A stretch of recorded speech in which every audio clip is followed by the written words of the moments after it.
नमस्कार, प्रणाम।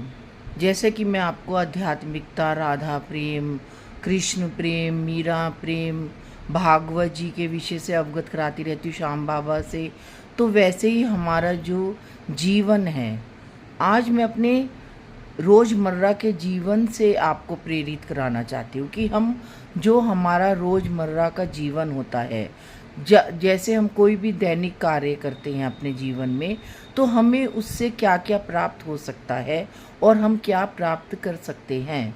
क्योंकि आज का जो दैनिक जीवन है वो एक कलयुग के जीवन के साथ हमारा चलता है।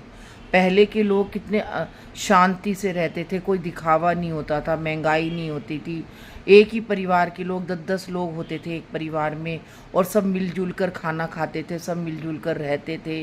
अब तो 5 जने होंगे, 5 कमरे होंगे, अलग अलग कमरों में टीवी होगा, अलग अलग कमरों में एसी होगा, सब अलग अलग रहते हैं। सबकी दिनचर्या बट गई, सबका रहन सहन बदल गया, सब अपने आप में ही सिमट कर रहता ही जा रहा है। लेकिन लोग ये नहीं सोच रहे कि इससे कलयुग बढ़ रहा है। कलयुग घट नहीं रहा, कलयुग बढ़ रहा है। और जितना हम एक दूसरे से अलग रहेंगे, जितना हम एक दूसरे को समझेंगे नहीं, हम एक दूसरे को पहचानेंगे नहीं, उतना ही हमारे घर में कलयुग बढ़ता चला जाएगा। उतने हमारे घर में ही अशांति फैलेगी, ना कि शांति रहेगी।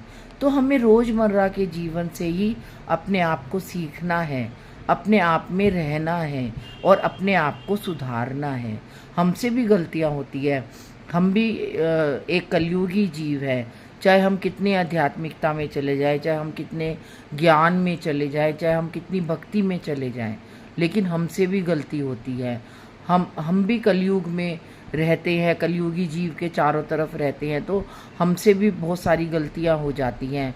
और जब हमसे गलती होती है तो हम उससे पछताते हैं, परमात्मा से माफ़ी मांगते हैं, परमात्मा से कहते हैं आज हमसे गलती हो गई, परमात्मा हमें माफ़ करना, भगवान हमें माफ़ करना।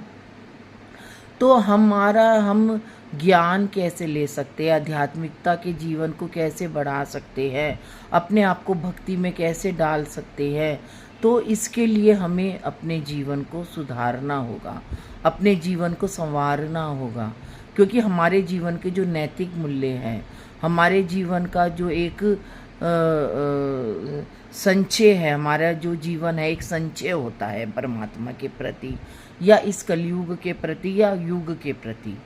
क्योंकि हम जितना आगे बढ़ते जाते हैं, एक दिन आगे बढ़ते हैं, फिर दूसरा दिन आता है, तीसरा दिन, चौथा दिन, पांचवा दिन, छठा दिन, तो वैसे वैसे